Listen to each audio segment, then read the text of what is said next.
Hello student, स्वागत हमारा YouTube channel maths and physics classes में है। और आप लोग के रिक्वेस्ट करने पे हम 1 मार्क्स का भी क्वेश्चन लेकर आ गए हैं और उम्मीद करते हैं आप लोग 5 मार्क्स वाला सारा क्वेश्चन देख लिए होंगे और 3 मार्क्स वाला, ठीक है। 5 मार्क्स वाला में जो भी क्वेश्चन था लास्ट ईयर जो आया वो क्वेश्चन था उसको हम नहीं डाले थे ताकि क्वेश्चन रिपीट करने का चांस बहुत ही कम रहता है, ठीक है। और 3 मार्क्स वाला में जो भी न्यूमेरिकल्स था या फिर जो भी लॉन्ग क्वेश्चन आते हैं वो सारा हम लास्ट वीडियो में अपलोड कर दिए थे, ठीक है। यदि आपको फिर से वो वीडियो देखना है, आपको वो वीडियो नहीं मिल रहा तो डिस्क्रिप्शन में जाइएगा, वहाँ पर लिंक है, ठीक है, वहाँ से आप देख लीजिएगा। और अगर आप चैनल पर नए हैं तो चैनल को सब्सक्राइब कर देंगे ताकि नेक्स्ट वीडियो भी आपको मिलता रहे, ठीक है। और अपने दोस्तों को शेयर करेंगे ताकि ज़्यादा से ज़्यादा लोगों को फायदा हो सके। तो चलिए टाइम वेस्ट किए बगैर स्टार्ट करते हैं। कल आप लोग का एग्जाम भी है, चलिए देखते हैं लोग। तो आज हम लोग आज की क्लास में डिस्कस करेंगे 1 मार्क्स का जो इंपॉर्टेंट क्वेश्चन है, इसमें लगभग हम आंसरिंग कर देंगे, ठीक है। आपको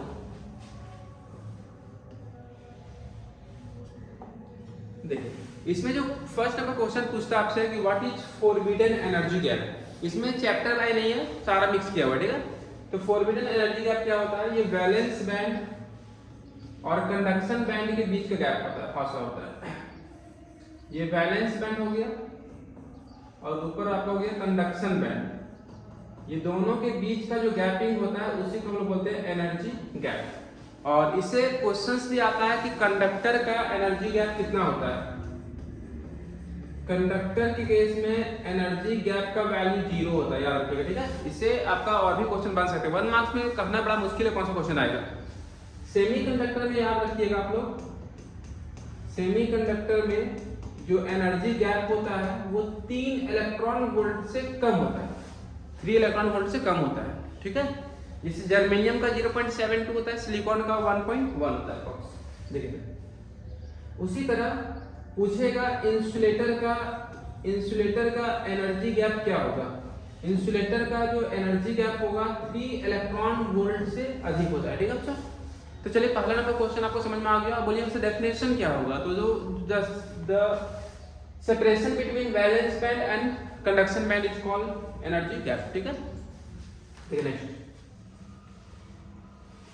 सेकंड नंबर क्वेश्चन क्या बोलता है? Right an expression for the speed of electromagnetic wave in free space. चलिए जो सेकंड का जो आंसर होगा आपको लिखना है वहां पर। जो स्पीड ऑफ लाइट का होता है c = under mu not epsilon not. ये एक्सप्रेशन आपको लिखना है, ठीक है। जहां पर एप्सिलॉन नॉट एब्सोल्यूट परमिटिविटी को बोलते हैं और म्यू नॉट क्या है? एब्सोल्यूट परमिएबिलिटी है, ठीक है। तो आप याद कर लीजिए इस फॉर्मूला को, इंपॉर्टेंट है, ये बार बार क्वेश्चन आपका आया हुआ है, ठीक है। ये आपका इंपॉर्टेंट है। चलिए नेक्स्ट इसका वैल्यू भी आपको आना चाहिए। कितना था इसका वैल्यू? 3 × 10⁸ मीटर पर सेकंड। एप्सिलॉन नॉट का वैल्यू होता है 8.854 × 10⁻⁻12, ठीक है। कूलम स्क्वायर पर न्यूटन पर मीटर स्क्वायर, इसको याद कर लीजिएगा। और म्यू नॉट का वैल्यू होता है, म्यू नॉट का होता है 4π × 10⁻⁻7 टेस्ला मीटर पर एम्पियर। इसके जो दोनों का वैल्यू पुट कीजिएगा तो आपका 3 × 10⁸ आ जाएगा। तो ये अलग अलग भी क्वेश्चन आ सकता है, वहां पर डायरेक्ट बोल देगा कि म्यू नॉट का वैल्यू बताइए, एप्सिलॉन का वैल्यू बताइए, तो आपको याद, या फिर यूनिट पूछ देता है कि एब्सोल्यूट परमिटिविटी का यूनिट क्या होता है, या फिर एब्सोल्यूट परमिटिविटी बोलते हैं, इसको परमिबिलिटी बोलते हैं। दोनों का यूनिट पूछ सकता है, दोनों का वैल्यू पूछ सकता है। एक नंबर क्वेश्चन में बड़ा मुश्किल है कहना कि कहाँ से क्वेश्चन आएंगे, ठीक है। बट मेरा काम है आप लोगों से प्रॉमिस किया था कि हम 1 नंबर का भी क्वेश्चन अपलोड करेंगे, तो 1 नंबर क्वेश्चन इंपॉर्टेंट बता दे रहे हैं। जितना बात बता रहे हैं बच्चे आप ध्यान से देखिएगा, आपको बेनिफिट एनी हाउ होगा ही होगा, ठीक है। चलिए नेक्स्ट क्वेश्चन देखते हैं। क्वेश्चन नंबर 3 बोलता है what is the least distance of distinct vision. मतलब हम मिनिमम कितना दूरी को स्पष्ट तरीके से देख सकते हैं। इसका जो सही आंसर है 25 सेंटीमीटर। इसका जो इसको डिनोट करते हैं d से, इसका जो सही आंसर है 25 सेंटीमीटर। कभी होता है अच्छा ठीक है, ये हो गया नॉर्मल विजन हो गया आपका, sorry least distance of distinct vision. आप कितना दूर तक देख पाते हैं मैक्सिमम, तो इसका हो जाएगा हम कितना दूर तक देख पाएंगे। फार पॉइंट बोलते हैं इसको, फार पॉइंट होता है इन्फिनिटी, हम लोग इनफाइनाइट डिस्टेंस तक देख सकते हैं, इसको नियर पॉइंट भी बोलते हैं। Near point. ठीक है, चलिए नेक्स्ट क्वेश्चन देखते हैं। क्वेश्चन नंबर 4 यहाँ पे बोल रहा है कि name the majority and minority charge carriers in P type semiconductor. तो यहाँ पर बोलिएगा सर पी टाइप में पूछ सकता है, एन टाइप में पूछ सकता है। ये बहुत ही इंपॉर्टेंट क्वेश्चन है, ये इलेक्ट्रॉनिक्स से आता है। यहाँ पर आप याद रखिएगा, ट्रिक भी बता दे रहा था, ट्रिक से याद रखिएगा। एक होता है एन टाइप सेमीकंडक्टर होता है और एक होता है आपका पी टाइप। ठीक है, देखिए तो यहाँ पर याद रखना है, दोनों पूछ सकता है, कोई पूछ सकता है। एक होता है मेजॉरिटी आपसे पूछेगा, मेजॉरिटी मतलब होता है जिसका संख्या अधिक रहेगा, और एक पूछता है माइनॉरिटी जिसका संख्या कम रहेगा। तो ऐसे याद रखिएगा, जो ट्रिक बता रहे हैं ट्रिक से याद रखिएगा, आपको हमेशा याद रहेगा। एन टाइप में अब आपको वहां पर दो ही होगा, या तो इलेक्ट्रॉन होगा या तो होल फिल करना होता है। ठीक है बच्चों, तो इलेक्ट्रॉन में आप ही लोग बताइए कौन सा चार्ज होता है। इलेक्ट्रॉन में नेगेटिव चार्ज होता है, याद रखिएगा एन से नेगेटिव होता है और इलेक्ट्रॉन में नेगेटिव चार्ज होता है। ठीक है, तो एन टाइप में आप याद रखिएगा मेजॉरिटी में संख्या हो जाएगा इलेक्ट्रॉन, बस एक आप फिल कर दिए, बाकी सब अपने आप हो जाएगा। किसी का मेजॉरिटी उसका सेम माइनॉरिटी नहीं हो सकता है। किसका मेजॉरिटी एन टाइप में मेजॉरिटी आपका इलेक्ट्रॉन हो गया, तो माइनॉरिटी कौन हो गया, होल्स हो गया। अब इसको कुछ नहीं करना है, एक्सचेंज कर दो। यहाँ इलेक्ट्रॉन है, यहाँ होल्स हो जाएगा, यहाँ होल्स है, यहाँ पर इलेक्ट्रॉन्स हो जाएगा। ठीक है, इस तरह आप याद रख सकते हैं कि एन टाइप में मेजॉरिटी चार्ज कैरियर इलेक्ट्रॉन्स होता है, एन टाइप में माइनॉरिटी होल्स होता है। पी टाइप में पी टाइप का लिखा हुआ है मेजॉरिटी होल्स होता है और माइनॉरिटी इलेक्ट्रॉन्स होता है। तो कोई भी क्वेश्चन आ सकता है। तो क्वेश्चन में पूछा कि मेजॉरिटी या माइनॉरिटी बताइए पी टाइप के लिए, तो मेजॉरिटी पी के लिए मेजॉरिटी हो गया पी के लिए होल्स और माइनॉरिटी हो गया इलेक्ट्रॉन्स। चलिए नेक्स्ट क्वेश्चन। बहुत सारे बच्चे फिर बाद में क्या बोलते हैं कि सर पीडीएफ सेंड दीजिए। पीडीएफ का जरूरत क्यों है, इतना स्पष्ट तो बोर्ड पे दिखाई दे ही रहा है इसमें, आप यहीं से नोट कर लीजिए ना। आप लोग हर चीज बनाया चाहिए। देखिए मतलब what is photo electric effect. Photo electric effect क्या है, तो होता है क्या है, देखिए जब कोई भी मेटल सरफेस पे, कोई भी मेटल सरफेस पे एक लाइट पड़ता है तो यहाँ से इलेक्ट्रॉन्स जो होते हैं वो इमिट करता है। इसी घटना को हम लोग बोलते हैं फोटो इलेक्ट्रिक इफेक्ट। तो यहाँ बोल सकते हैं कि ये फेनोमेनन है, एक तरह का घटना है, इमिशन ऑफ इलेक्ट्रॉन का फ्रॉम मेटल सरफेस। तो यहाँ पर लोग इसका डेफिनेशन लिख सकते हैं। अच्छा इसको मिटा लेते हैं पहले, यहाँ से डेफिनेशन लिख दे रहे थे, आपको डेफिनेशन का जरूरत पड़ता है तो द फेनोमेनन ऑफ, फेनोमेनन का मतलब घटना होता है, phenomenon of emission of electron, emission of electron, emission of electrons, electron when या फिर यहाँ मेंशन करना होगा आपको, emission of electron from metal surface, from metal surface, from metal surface when a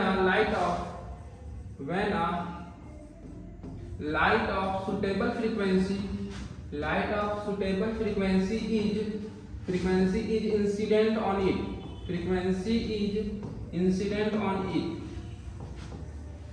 frequency is incident on it is called photoelectric effect. It's called photoelectric effect. Photoelectric effect. देखिए क्या लिखा हुआ, ध्यान दीजिए बच्चों, यहाँ पर लिखा हुआ है फेनोमेनन का मतलब होता है घटना, फेनोमेनन का मतलब होता है घटना। किस से घटना, इमिशन, इमिशन मतलब होता है निकलना। किसका निकलना, इलेक्ट्रॉन्स का निकलना। कहाँ से, मेटल सरफेस से। तो इलेक्ट्रॉन मेटल से अपने इलेक्ट्रॉन बाहर नहीं निकलेगा, तो उसके लिए क्या करना होता है कि लाइट उस पर पड़ता है। लाइट भी हर एक लाइट नहीं, सुटेबल फ्रीक्वेंसी का, उसे हम क्या बोलेंगे, जो इंसिडेंट करेगा मेटल सरफेस के ऊपर तो इलेक्ट्रॉन निकलेगा। इस घटना को बोलते हैं फोटो इलेक्ट्रिक इफेक्ट। कभी कभी बोलता है फोटो इलेक्ट्रिक इमिशन क्या है। यदि इमिशन पूछेगा तो इमिशन में सारा डेफिनेशन सेम हो जाएगा, सिर्फ यहाँ फेनोमेनन की जगह पे प्रोसेस कर दीजिएगा। फेनोमेनन की जगह पे क्या करना बच्चा, प्रोसेस, तो फोटो इलेक्ट्रिक इमिशन बोलेंगे। ठीक है, फेनोमेनन लिखेंगे तो फोटो इलेक्ट्रिक इफेक्ट बोलेंगे। चलिए 1 मार्क्स के लिए इंपॉर्टेंट है, नोट कर लेंगे। चलिए नेक्स्ट क्वेश्चन। फिर यहाँ पर बोलता है कर्व है, डिफाइन इंडक्टिव रिएक्टेंस क्या होता है। याद रखिएगा 3 तरह का चीज होता है, एक रेजिस्टेंस होता है बच्चों, एक इंडक्टर होता है और एक कैपेसिटर होता है। तो यहाँ से याद रखिएगा, सिंबल आपको पहचानना पड़ेगा। ये रेजिस्टेंस है, ये इंडक्टर है और कैपेसिटर है। करंट जब पास करता है, करंट जब पास करता है तो करंट को हर एक मटेरियल अपोज करता है, लेकिन सबका नाम अलग अलग है। यदि रजिस्टर अपोज करेगा इसको बोलते हैं रेजिस्टेंस, रेजिस्टेंस इसको डिनोट करते हैं आर से। इंडक्टर, यदि कोई इंडक्टर अपोज करेगा तो इसको बोलते हैं इंडक्टिव रिएक्टेंस। इंडक्टिव रिएक्टेंस इसको डिनोट करते हैं हम लोग एक्सेल से, ठीक है। और यदि कैपेसिटर अपोज करेगा तो इसको बोलते हैं कैपेसिटिव रिएक्टेंस। कैपेसिटिव रिएक्टेंस इसको डिनोट करते हैं हम लोग एक्सी से। इसको डिनोट करते हैं एक्सी से। इसका फॉर्मूला होता है, इसका फॉर्मूला होता है ओमेगा एल, इसका फॉर्मूला होता है 1/ओमेगा c। तो इसका डेफिनेशन बहुत ही आसान है, जो आप अपने लैंग्वेज में लिख सकते हैं कि जब कोई भी इंडक्टर से करंट पास करेगा तो उसके द्वारा जो अपोजिशन होगा उसे हम बोलेंगे इंडक्टिव रिएक्टेंस। चलिए नेक्स्ट क्वेश्चन देखते हैं यहाँ पर। फिर यहाँ बोलता है डिफाइन थ्रेशोल्ड फ्रीक्वेंसी क्या है। अभी बताया बच्चों यहाँ पर कि यदि कोई भी लाइट, जब कोई भी मेटल सरफेस पे, देखिए यहाँ पर, जब कोई मेटल सरफेस पे जब लाइट इंसिडेंट करता है तो उससे इलेक्ट्रॉन बाहर निकलता है। तो इसका जो फ्रीक्वेंसी होगा मिनिमम फ्रीक्वेंसी, ताकि इलेक्ट्रॉन मेटल सरफेस से बाहर निकल जाए, तो उसी फ्रीक्वेंसी को हम बोलते हैं थ्रेशोल्ड फ्रीक्वेंसी। द मिनिमम, इसको आप डेफिनेशन में लिख सकते हैं, द मिनिमम फ्रीक्वेंसी रिक्वायर्ड या the minimum frequency of incident light to escape electrons from metal surface. Electron, कोई भी मेटल सरफेस इलेक्ट्रॉन को निकालने के लिए जितना मिनिमम फ्रीक्वेंसी देना पड़ेगा उसी को हम बोलते हैं थ्रेशोल्ड फ्रीक्वेंसी। चलिए फिर यहाँ पर रिलेशन पूछा, work function of threshold frequency में क्या होता है। देखो बढ़िया से फॉर्मूला याद कर लीजिएगा, फाई नॉट इक्वल टू होता है एच न्यू नॉट। ये है आपका वर्क फंक्शन एक तरह का एनर्जी होता है, याद रखिएगा। इसका यूनिट होता है इलेक्ट्रॉन वोल्ट, और ये आपका है थ्रेशोल्ड फ्रीक्वेंसी। और h यहाँ पर है प्लैंक कांस्टेंट। h क्या है? Planck constant. इसका वैल्यू भी याद कर लीजिएगा, 6.636 × 10⁻³ जूल सेकेंड होता है, ठीक है, याद रखिएगा इसको। चलिए नेक्स्ट क्वेश्चन हम देखते हैं यहाँ पर। क्वेश्चन नंबर 9 बोलता है what is the shape of wavefront when light diverging from point source. याद रखिएगा बच्चों, यहाँ पर 3 तरह का होता है, आपको याद रखना है। 3 तरह का वेवफ्रंट होते हैं, एक होता है स्फेरिकल, एक होता है सिलेंड्रिकल, और एक होता है स्फेरिकल, प्लेन और सिलेंड्रिकल। कोई भी एग्जाम में पूछेगा तो वहां से आप आराम से कर सकते हैं।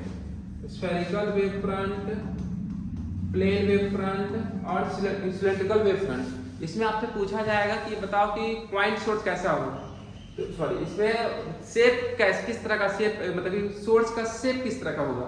याद रखिएगा स्फेरिकल वेवफ्रंट कब मिलेगा, जब सोर्स आपका पॉइंट सोर्स रहेगा। सिलेंड्रिकल कब मिलेगा, जब लाइनिंग सोर्स रहेगा, याद कर लीजिएगा इसमें आप। और प्लेन होने के लिए पॉइंट सोर्स कहाँ रहेगा, एट इंफिनिटी।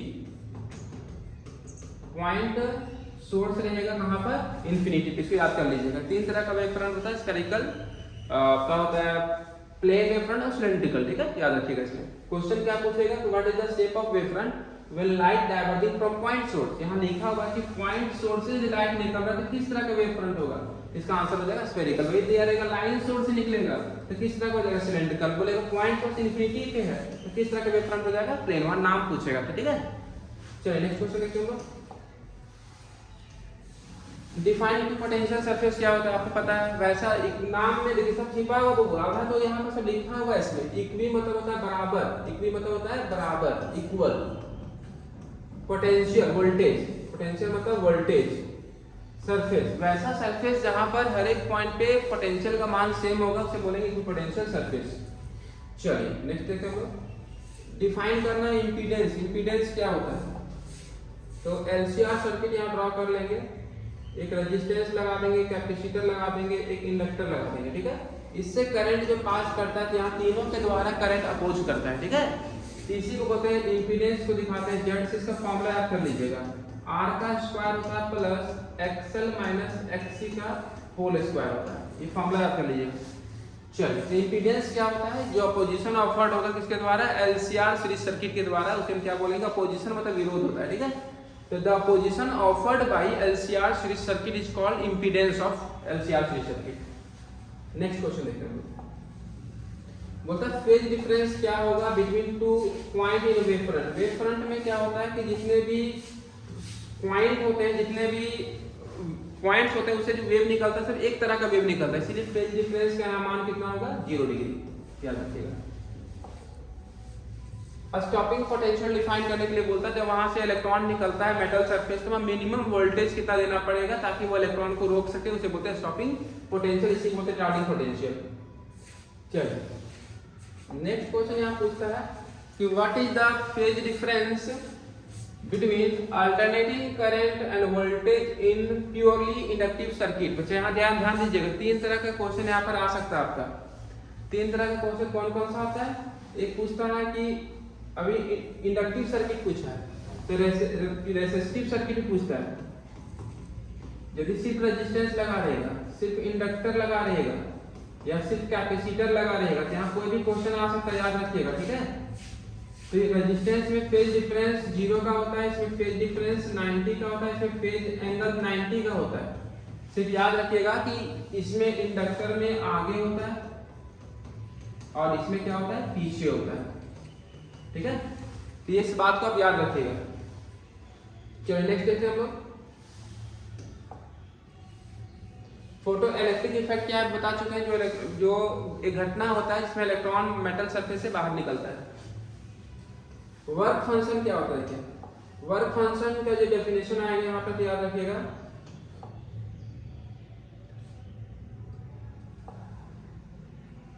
वर्क फंक्शन में आप याद रखिएगा बच्चों यहाँ पर कि कितना मिनिमम अमाउंट ऑफ एनर्जी देना पड़ता है इलेक्ट्रॉन को बाहर निकालने के लिए, उसे हम लोग बोलते हैं वर्क फंक्शन। इसको बोलते हैं the minimum amount of energy, the minimum amount of energy, amount of energy required to escape मतलब छुटकारा पाना, escape electrons from metal surface, electron from metal surface is called work function, is called work function। ये सब एक एक number में definition आ सकता है। ठीक है, कि इसका मतलब हुआ कि मिनिमम मतलब कम से कम, अमाउंट मतलब मात्रा, एनर्जी रिक्वायर्ड चाहिए टू एस्केप मतलब निकालने के लिए इलेक्ट्रॉन को कहां से मेटल सरफेस से, क्या बोलेंगे वर्क फंक्शन। चलिए फॉरबिडन एनर्जी का रिपीट हो गया, एक बार बता चुके थे तो पहले। क्वेश्चन नंबर 18 बोलता है फोकल लेंथ क्या होगा प्लेन मिरर का, याद रखिएगा इन्फिनिटी होता है इसका फोकल लेंथ, कोई फोकल लेंथ नहीं होता, इनफाइनाइट प्लेन सरफेस होता है ना। देखिए कोई भी सरफेस यदि कर्व रहता है जिसका अपना कुछ रेडियस होता है, इसको हम प्लेन कर देंगे, इस सरफेस प्लेन कर देंगे, इसका फोकल लेंथ कितना हो जाएगा इनफाइनाइट। क्वेश्चन नंबर 19 बोलता है कि 1 किलोग्राम में 1 एएमयू में कितना केजी होगा, तो 1 एएमयू में याद रखिएगा 1.66 into 10 का पावर -27 केजी। ये डायरेक्ट डेटा याद कर लीजिएगा। ठीक है बच्चों, चलिए नेक्स्ट। क्रिटिकल एंगल क्या होता है? तो क्रिटिकल एंगल बोलते हैं, आप याद रखिएगा कि जब कोई लाइट रेयर मीडियम से, जब कोई लाइट डेंसर मीडियम से रेयर मीडियम में जाएगा तो यहाँ पर एक ऐसा पॉइंट जिसमें ये तो एंगल ऑफ इंसिडेंस आई हो गया, आर का मान, ये आर का मान 90 डिग्री हो जाएगा, तो इसी एंगल को बोलते हैं क्रिटिकल एंगल। क्रिटिकल एंगल बोलेंगे द एंगल ऑफ इंसिडेंस, ये क्रिटिकल एंगल ऑफ इंसिडेंस होता है, तो the angle of incidence corresponding to which angle of refraction becomes 90 degree. आप सुन के भी डेफिनेशन लिख सकते हैं, the angle of incidence corresponding to which angle of refraction becomes 90 degree is called critical angle. बोलते हैं कंडक्टिविटी का ऐसा यूनिट क्या होता है, तो रेसिस्टिविटी का ओम मीटर होता है, किसका हो जाएगा पर ओम पर मीटर। एक ऐसा फेनोमेनन का नाम बताइए जो लाइट का वेव नेचर को दिखाता है। यहाँ पर बहुत सारा आपको कोई एक लिखना था, तो इंटरफेरेंस हो गया आपका, इंटरफेरेंस हो गया, डिफ्रैक्शन हो गया, पोलराइजेशन हो गया, डिफ्रैक्शन हो गया आपका, पोलराइजेशन हो गया, ये सारे के सारे आपके वेव नेचर को शो करता है। चलिए नेक्स्ट क्वेश्चन देखते हैं। बोलता है इसमें कि एन टाइप सेमीकंडक्टर में क्या मिलाया जाता है, तो यहाँ पर याद रखिएगा एक होता है एन टाइप और एक होता है पी टाइप। दो तरह के सेमीकंडक्टर होते हैं, एक एन टाइप और एक पी टाइप। तो एन टाइप में आपको जो मिक्स करना होता है वो पेंटावैलेंट इंप्योरिटीज को, और इसमें मिक्स करना होता है ट्राइवैलेंट। अब बोलिएगा कि सर पेंटावैलेंट क्या होता है? पेंटावैलेंट होता है जब वैलेंस इलेक्ट्रॉन 5 हो, जिससे आपका हो गया फास्फोरस हो गया। इसमें ट्राइवैलेंट में क्या हो जाएगा? बोरॉन हो जाएगा, आपका एल्युमिनियम हो जाएगा। तो जो वैसा एटम्स जो वैलेंस इलेक्ट्रॉन का संख्या लिखना होता है, यदि 5 रहेगा तो उसको एन टाइप सेमीकंडक्टर बनाएगा, ट्राइवैलेंट इंप्योरिटी को ऐड करेंगे तो पी टाइप बनाएगा। चलिए नेक्स्ट क्वेश्चन देखते हैं। क्वेश्चन नंबर 24 क्या बोलता है इसमें? बायोट-सावर्ट्स लॉ को लिखना है वेक्टर फॉर्म में। याद रखिएगा dB इक्वल टू लिखा है ये म्यू नॉट बटा 4 पाई आई dl क्रॉस वेक्टर r बटा r क्यूब। ये आपका वेक्टर फॉर्म हो गया बायोट-सावर्ट्स लॉ का, ठीक है। चलिए नेक्स्ट देखते हैं। क्वेश्चन नंबर 25 बोलता है कि व्हाट इज कंडक्टर। कंडक्टर क्या है? कंडक्टर वैसा मटेरियल को बोलते हैं जिससे करंट आसानी से पास करेगा। बोलता है ऐसा यूनिट ऑफ स्पेसिफिक रेजिस्टेंस क्या होता है? ऐसा ये स्पेसिफिक रेजिस्टेंस रेसिस्टिविटी का दूसरा नाम है। ये रेसिस्टिविटी का दूसरा नाम है, या इसी को बोलते हैं स्पेसिफिक रेजिस्टेंस का यूनिट हो जाएगा ओम मीटर। फिर क्वेश्चन यहाँ पर आया 27 नंबर क्वेश्चन बोलता है इसमें कि वैसा कोई एक फेनोमेनन बताइए जो पार्टिकल नेचर को दिखाता है। लाइट में कौन सा नेचर? Particle nature. यहाँ दो नाम याद रखना है, एक फोटो इलेक्ट्रिक इफेक्ट याद रखना है, एक आपका फोटो इलेक्ट्रिक इफेक्ट है, और एक होता है कॉम्पटन इफेक्ट, जो कि आपको पढ़ना नहीं है, आप वहां लिख सकते, एग्जाम कोई दिक्कत नहीं है। Compton effect, Compton effect. चलिए नेक्स्ट क्वेश्चन देखते हैं हम लोग। एक वैसा फिजिकल क्वांटिटी का नाम बताइए जिसका ऐसा यूनिट हेनरी होता है। तो फिजिकल क्वांटिटी किसका होता है? तो दो आंसर होगा इसका। एक इंडक्टेंस की तरह, सिंपल इंडक्टेंस का ऐसा यूनिट क्या होता है? उसमें आपका सेल्फ इंडक्टेंस आ सकता है, कोएफिशिएंट ऑफ सेल्फ इंडक्शन है, कोएफिशिएंट ऑफ म्यूचुअल इंडक्शन को दिखा दीजिए। ये बताया कि पी टाइप में किस तरह का इंप्योरिटी फॉर्म करता है। पी टाइप में क्या बताया था अभी? ट्राइवैलेंट। एक्स-रे का यूज आपको पता है बच्चा, एक्स-रे का यूज क्या होता है? बोन फ्रैक्चर को पता करने में होता है, क्रिस्टल का स्ट्रक्चर जानने में होता है, सॉलिड क्रिस्टल का। बोलता what is the nature of magnetic field inside the current carrying solenoid. Solenoid के अंदर का मैग्नेटिक फील्ड किस नेचर का होता है, किस प्रकृति का? तो यूनिफॉर्म होता है, एक जैसा। इसमें आंसर याद रखिएगा यूनिफॉर्म। यूनिफॉर्म मतलब एक समान। यूनिफॉर्म मतलब इसमें याद रखिएगा ये यूनिफॉर्म होता है। यूनिफॉर्म मतलब किस तरह का? एक समान होता है, ठीक है। कूलम्ब्स लॉ क्या होता है? सबको पता है कि जो दो चार्ज के बीच फोर्स काम करता है वो डायरेक्टली प्रोपोर्शनल होता है दोनों के चार्ज के प्रोडक्ट का, और डिस्टेंस किस तरह होता है? इनवर्सली प्रोपोर्शनल होता है। यही इसको लैंग्वेज में लिखना आपको।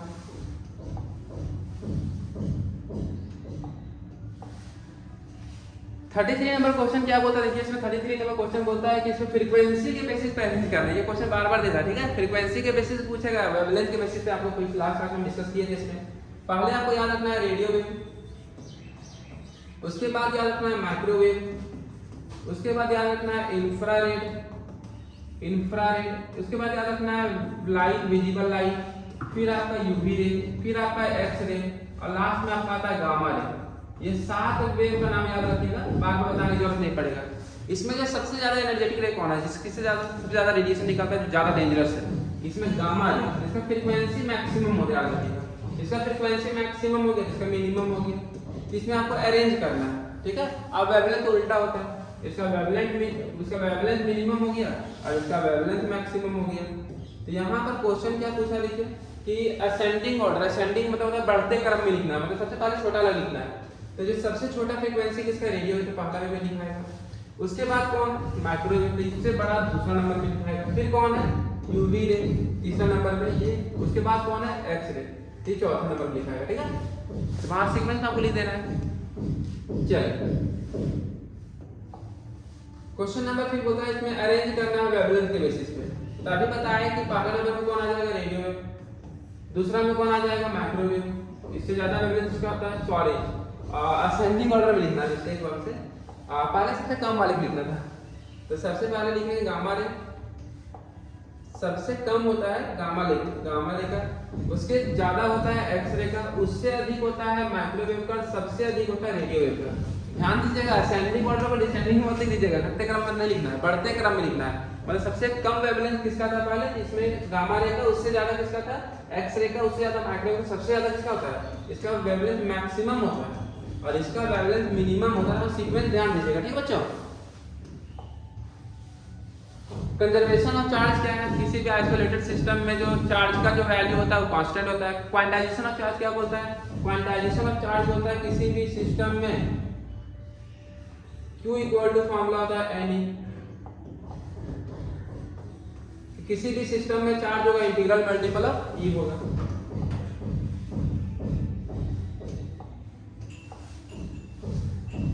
फिर इसमें क्वेश्चन पूछ रहा है कि 1 कूलम चार्ज में कितना इलेक्ट्रॉन्स प्रेजेंट रहेगा। इसको डायरेक्ट याद रखिएगा, फॉर्मूला याद रखिए, Q इक्वल टू N ही होता है। यहाँ से N का फॉर्मूला निकाल लीजिए, Q बटा E। Q का मान दिया 1 कूलम, E का वैल्यू पता है 1.6 × 10⁻⁻19 कूलम। इसको सॉल्व कीजिएगा तो आएगा 6.25 × 10⁻18, ठीक है। इसका जो सही उत्तर हो जाएगा, find the number of electron पूछना था, इतना इलेक्ट्रॉन्स हो जाएगा, ठीक है।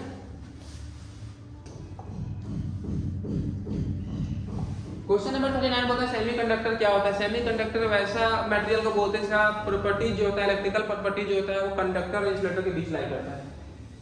फोटोन का वेलोसिटी क्या होता है, जो स्पीड ऑफ लाइट होता है, याद रखिएगा 3 × 10⁸ मीटर पर सेकंड, याद रखिएगा, ठीक है।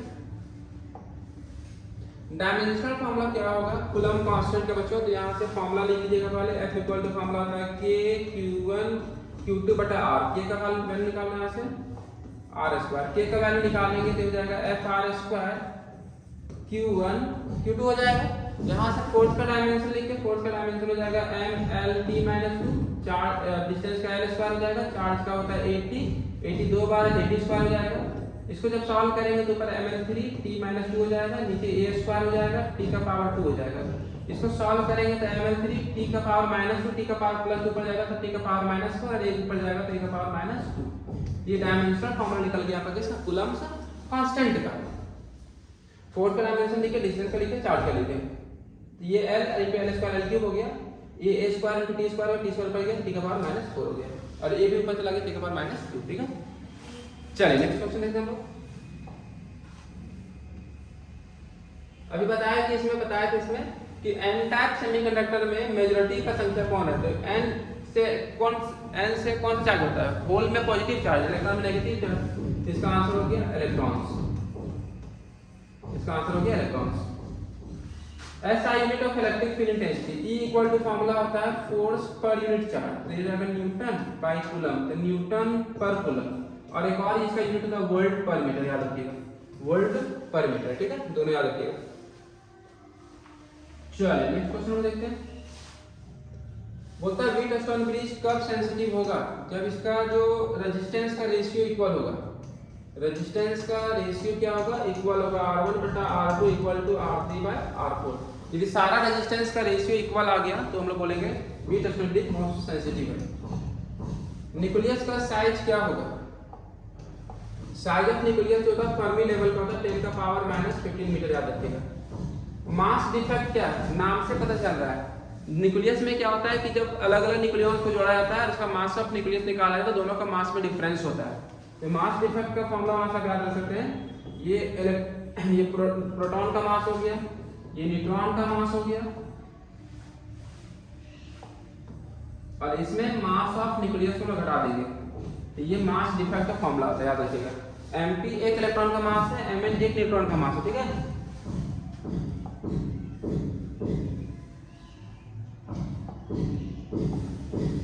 फोर्टी 47 नंबर क्वेश्चन बोलता है कि कंडक्टिविटी पे क्या फर्क पड़ेगा जब टेम्परेचर बढ़ाएंगे किसी भी कंडक्टर का। याद रखिएगा, कंडक्टर में क्या होता है कि टेम्परेचर बढ़ाने पर रेजिस्टेंस बढ़ता है, टेम्परेचर घटाने पर रेजिस्टेंस घटता है। कंडक्टिविटी सीधा उल्टा होगा।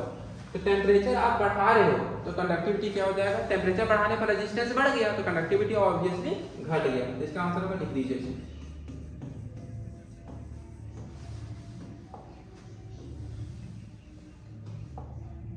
48 नंबर बोलता है ऐसा इलेक्ट्रोमैग्नेटिक वेव का नाम बताइए इसका लॉन्गेस्ट वेवलेंथ होता है, इसका आंसर होता है रेडियो वेव, रेडियो वेव। फिर बोलता है इसमें कि एक ऐसा मैग्नेटिक ससेप्टिबिलिटी का मान किसके लिए नेगेटिव होता है, जिसका आंसर हो जाएगा डायमैग्नेटिक। पैरामैग्नेटिक और फेरोमैग्नेटिक में, पैरामैग्नेटिक में पॉजिटिव होता है, फेरोमैग्नेटिक में पॉजिटिव होता है, लेकिन लार्ज वैल्यू होता है फेरोमैग्नेटिक में, याद रखिएगा। क्वेश्चन नंबर 15 बोलता है किस तरह का इम्प्योरिटी फाइंड होगा एन टाइप में। एन टाइप में याद रखना पेंटावैलेंट, पेंटावैलेंट जैसे आपका हो गया फास्फोरस हो गया, फास्फोरस का वैलेंस इलेक्ट्रॉन कितना हो गया, एंटीमनी हो गया। चलिए what kind of impurity is found in an type semiconductor, तो एन टाइप में क्या होगा, what kind of impurity, question शायद रिपीट कर गया। चलिए फिर बोलता है what is name the physical quantity जैसे आई यूनिट वेपर, याद रखिए इसमें इसका जो सही उत्तर होगा मैग्नेटिक फ्लक्स, इसका जो सही उत्तर होगा मैग्नेटिक फ्लक्स।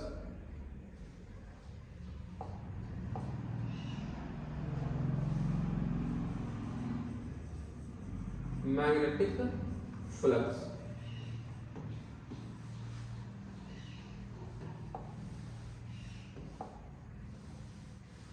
चलिए यदि वीडियो आपको अच्छा लगा होगा तो लाइक और शेयर जरूर कर दीजिएगा, और फिर वेट करते हैं आप लोग एग्जाम का, तब तक के लिए बेस्ट ऑफ लक।